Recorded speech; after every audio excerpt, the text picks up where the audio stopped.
Ladies and gentlemen, boys and girls, kids of all ages, welcome to the Trav Torch Show, episode number 9. I'm your host, Trav Torch. If you're watching on YouTube, be sure to like, subscribe, comment, all that good stuff. If you're listening on Spotify or something else, do what you could do there.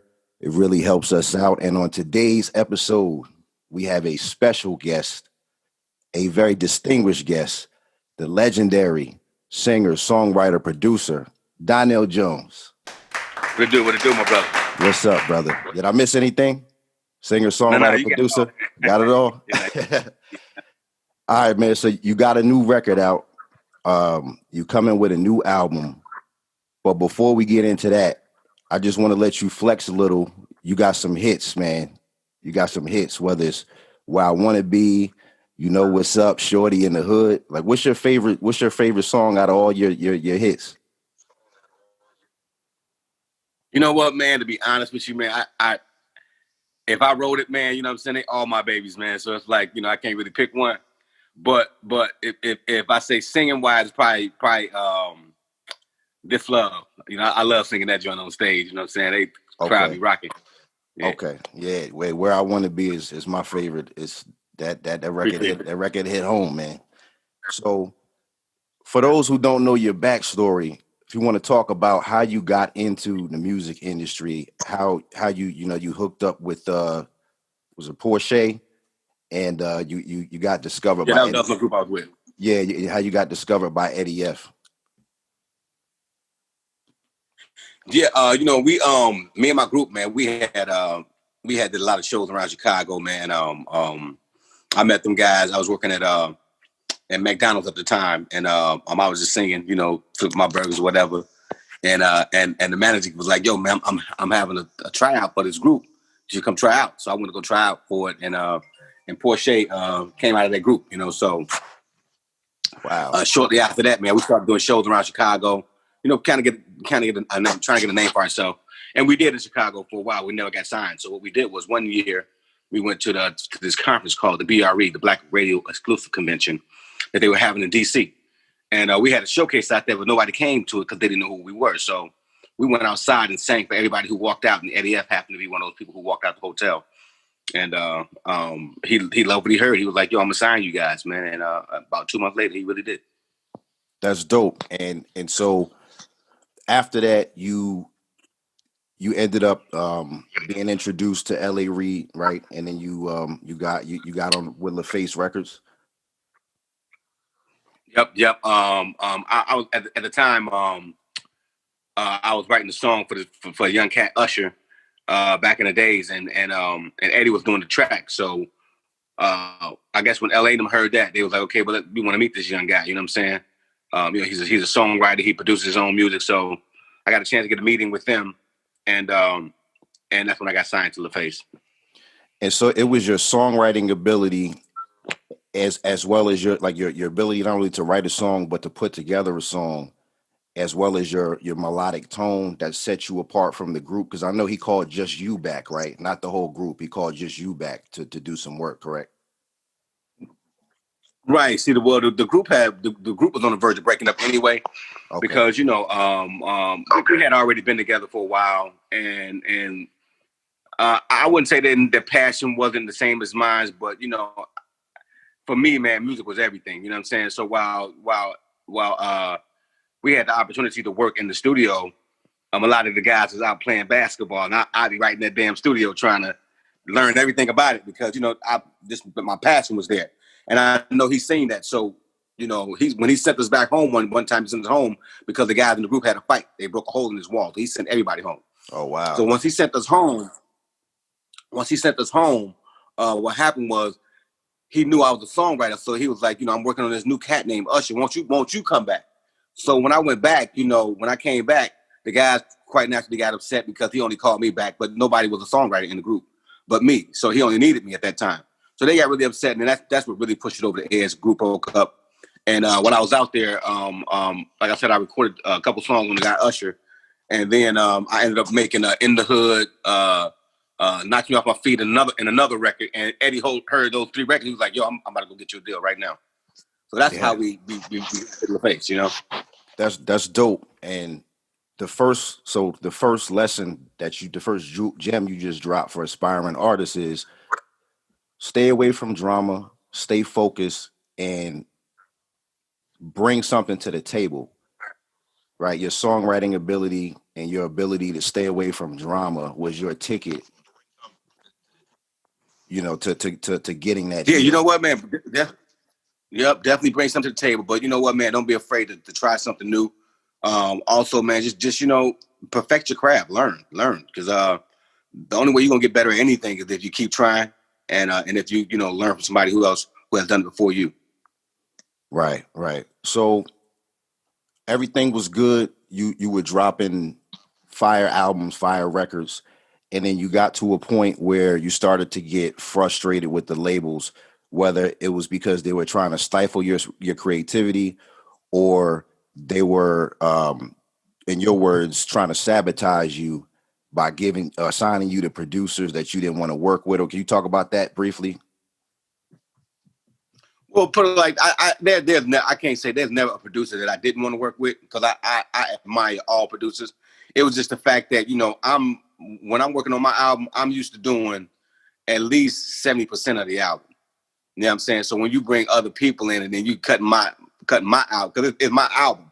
When Right. you cut my album down to me, only 30% of it is my artistic view, then that's we got a problem with that. You know what I'm saying? Like I didn't have a problem with the producers that we got, because they were all great producers. You know what I'm saying? Like, but for me, like, my sound has always came from what the songs that I create. And then we come collectively to create the rest of it. So I appreciate all the producers I've worked with, but when it's a Donell Jones album, it needs to be more me than anybody else, and that's what I just felt. Right, right, and I, as an artist, I agree with you 100%. I don't. The last thing you want is some corporate dude in the office that's looking at charts and data, trying to tell you what to do musically. Right, right, exactly. So Right, at that point, man, at that point, I had it was all up in the air at that point, and then LaFace was going through a transition as well, because L.A. Reid was becoming the president of Arist at the time. So there was a transition there, and then eventually Arist Records just shut down completely, and all the artists went to Jive Records. So I mean, it was a really big transition, and things were really crazy at that particular time. right, and that's so when you transition to Jive, that's when you felt like you lost a lot of the creative control. Mostly all of it, because at that particular time, man, I'm coming from, see, at LaFace Records, they understood that I was a songwriter and a producer myself. And not to mention, that's where Babyface comes from. He's a songwriter. He loves that. Like he's all for artists becoming artists and showing their artistry. At Jive Records, on the other hand, they had an in-house. R. Kelly was their producer, so they would have had him produce everything for everybody if they could have. You know what I'm saying? And my Right, whole thing was I just didn't want to fall victim to somebody else producing and making the album that I know I can do on my own. right. So to prepare for this interview, I actually went back and I watched your episode on Unsung, and I noticed a very strong contrast. It towards the beginning, you were like going all in to try to be a part of a record label, and then once you saw that it wasn't all roses and stuff like that, you decided that you want to be 100% independent. So just talk about that transition that you went through. I mean, it's been pretty tough. It's not. It's a different ball game when you spending somebody else's money. You know what I'm saying? Because I mean, they bank is unlimited. You know what I'm saying? They can spend whatever they want to spend. And at the end of the day, when you spend somebody else's money, they can always say that you owe them this much. You know what I'm saying? When you ain't looking at them books like you're supposed to either. So it's a double-edged sword. But what I found was that for me, man, I was never a priority at LaFace ever. You know what I'm saying? I was always an untouchables artist, and I love them for giving me the opportunity. But I was never a priority. So I figured, if I start my own label, I can make myself a priority. Now the difference is that not everything is on me. You know what I'm saying? So now I have to put that bill for marketing, promotions, all those things like that. But at the same time, though, I'm willing to bet on myself because I feel like I have great music. I feel like it's a sound that's missing that R&B needs. You know what I'm saying? And that's what I'm doing, man. Definitely. And so this new project that you're doing, it's called 100% Free. When do you plan on dropping it? We dropping it next month. And it's going to be totally free for the fans to download from my website, DonellJonesMusic.com. But you'll also be able to get it on iTunes. You'll be able to get it in any other streaming platform, anything like that. But you don't have to buy it. You can get it from me for free. I'm doing it for the fans. You know, they've been rocking with me for a long time, so I feel like I deserve to get them something. Dope. Yeah, I was going to ask you, but I was wondering if you was going to bypass the streaming services. I was curious. I was trying to get pick your brain on your strategy. Mm-hmm. So you got this new record, Karma. I connected with the record. Record is dope. You know, Appreciate it. What's the what inspired you to put that record together? You know what, man? I've always loved that record. Actually, comes from a group called the Stylistics. They had a song called "Payback is a Dog," and I love the song so much growing up that I said I'm gonna mess with this record one day. You know what I'm saying? I didn't know when, and about 2-3 months ago, man, I had a dream about the record, and so as soon as I had a dream about it, man, I just came right down to my studio and started working on it because I knew that was the moment right there I was supposed to work on it. So when I got that idea, the Karma thing just kicked in. You know what I'm saying? Like, wow, Payback, Karma. Let me put those two things together, and that's how I wrote the record. You know, what goes around comes around.